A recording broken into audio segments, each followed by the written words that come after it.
अगर आपको हमारी ये वीडियो अच्छी लगे तो प्लीज़ मिस टीचर रफ़त को सब्सक्राइब करें और बेल आइकन को ज़रूर प्रेस कर दें ताकि हमारे आने वाली वीडियो की नोटिफिकेशन आप तक ज़रूर पहुंच पाए। तो चलते हैं वीडियो की तरफ। तो आज हम पढ़ने वाले हैं समाज के बारे में। समाज क्या है ये आज हम जानेंगे। तो चलिए वीडियो को स्टार्ट करते हैं।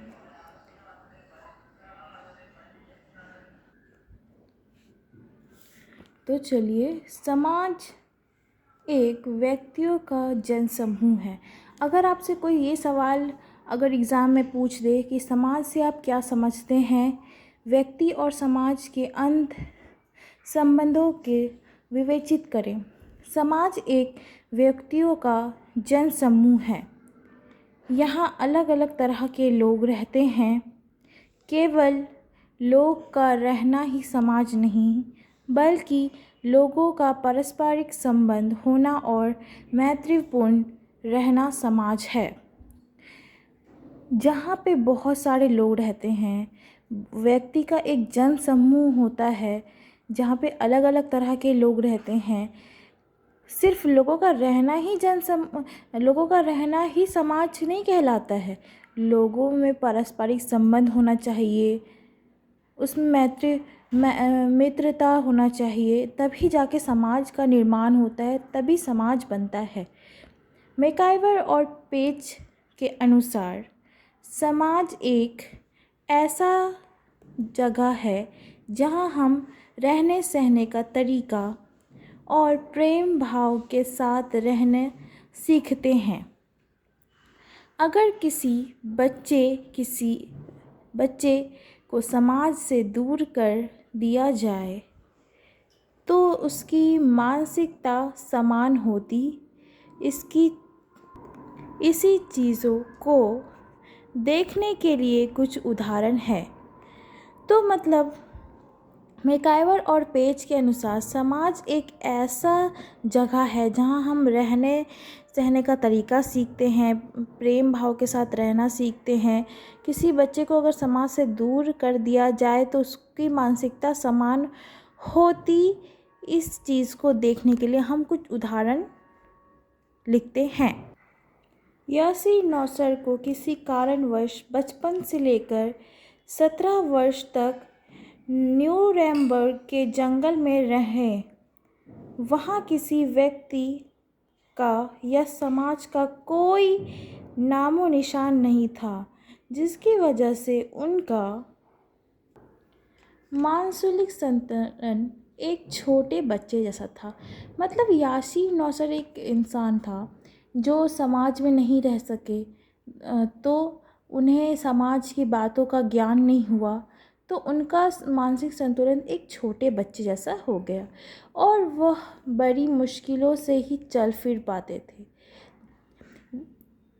बाद में जब उन्होंने समाज में रखा गया तब जाकर कुछ बदलाव आए। यानी कि हम ये समझ सकते हैं कि हम समाज में रहकर ही एक दूसरे को देखकर चलना बोलना, हर तरह के कार्य को करना सीखते हैं। अब दूसरा उदाहरण एक अवैध लड़की है जो कि बहुत छोटी थी, जिसका नाम अन्ना रखा गया। अन्ना जब मिली थी तब वह केवल कुछ दिनों की थी। लोगों ने उस पर समाज का प्रभाव देखने के लिए उसे एक बंद कमरे में कैद कर दिया और उसे बस समय पर खाने पीने देते थे। 5 महीने बाद जब उसे बाहर निकाला गया तो लोगों ने देखा कि अन्ना ना सही से चल पा रही है, ना ही मनुष्य के कार्य को समझ पा रही है। तो एक नवजात शिशु को अगर कमरे में बंद कर दिया जाए तो ना ही वो किसी से हंसना सीखेगी, ना बोलना सीखेगी, ना चलना सीखेगी, ना खाना सीखेगी। बस वो जैसे हो वो एक जानवरों के तरह बर्ताव करेगी। वो कभी भी समाज में रहना नहीं सीखती।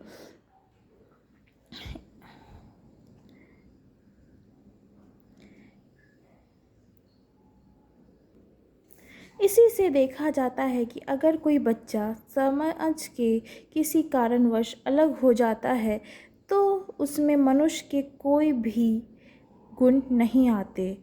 इसे ये समझते हैं कि समाज किसी भी मनुष्य के लिए बहुत ही महत्वपूर्ण है। समाज में रहना, उसकी हर बातों को सीखना, मैत्रीपूर्ण से रहना, ये सब कुछ समाज का हिस्सा है।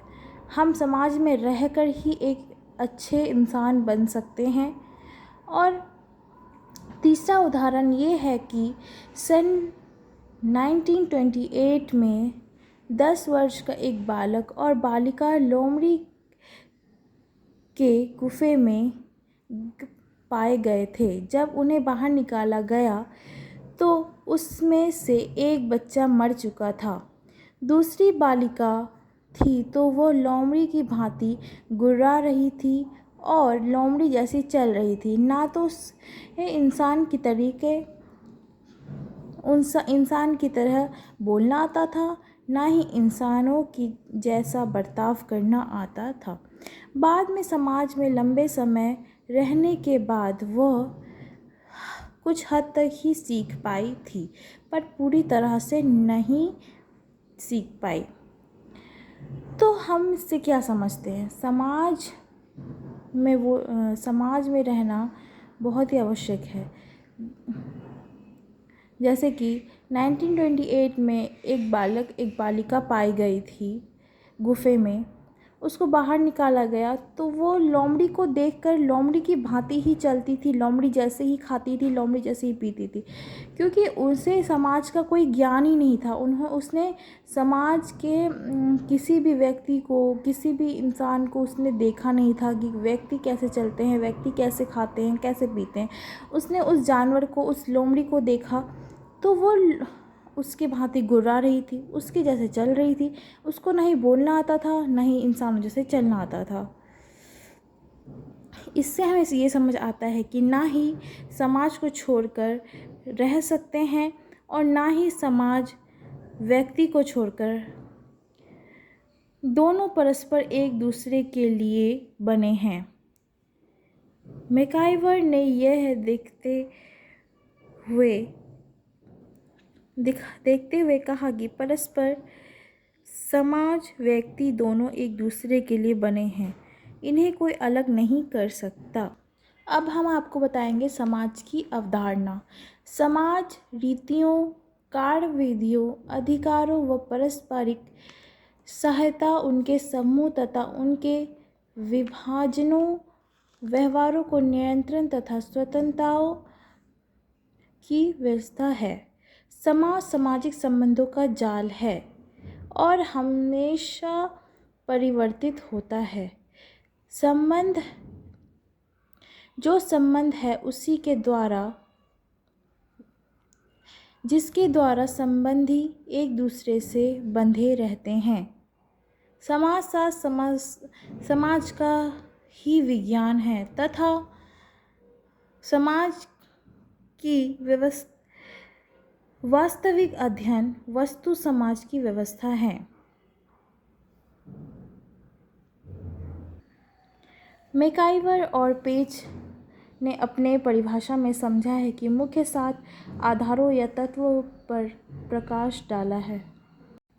समाज की रीतियाँ, ये समाज के निर्माण में आधार के रूप में कार्य करती है। यह व्यक्ति के विशेष तरीके के व्यवहार करने के प्रेरणा प्रदान करती है, जैसे खान पान, वेशभूषा,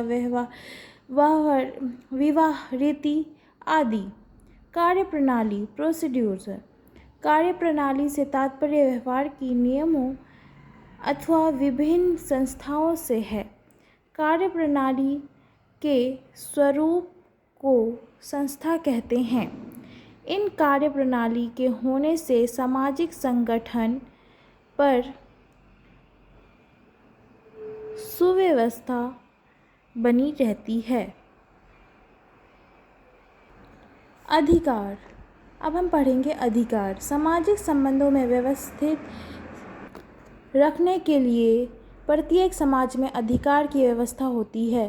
प्रत्येक समाज में कुछ व्यक्तियों के संबंध अधिकार के होते हैं और कुछ व्यक्तियों के, यानी कि समाज में कुछ लोगों के बड़े ओहदे के होते हैं जो हम पर अधिकार जमाते हैं, और जो छोटे ओहदे के होते हैं तो आप उन्हें आदेश देते हैं। अधिकार की प्रकृति में भिन्नता के कारण ही विभिन्न समाजों की प्रकृति भिन्न भिन्न हो जाती है। अधिकार की धारणा प्रत्येक छोटे बड़े समूह में पाई जाती है, जैसे परिवार में कर्ता, समूह में मुखिया एवं राज्य में राजा।